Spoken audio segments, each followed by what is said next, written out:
everyone, welcome back to this channel. So on today's video I'm gonna show you how you can make a soft coloring for your video on CapCut.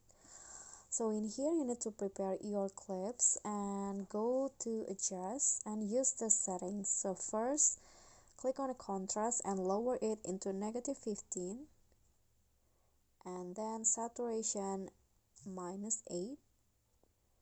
Lastly, click on the highlight and increase it to 10.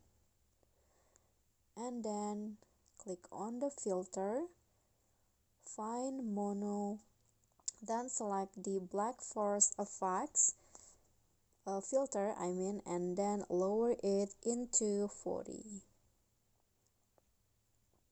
When you are done, just click on the check icon and it will go like this.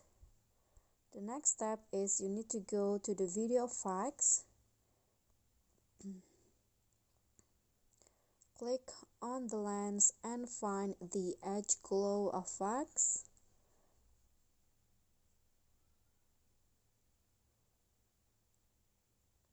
This one, and adjust it into around 20. Then you are done, just click on the check icon, adjust the effects for all of your clips, and here is the result for the soft coloring. Okay, so that's all for me. Thank you guys so much for watching. Don't forget to like, comment, subscribe, and also click on the thanks below. Bye.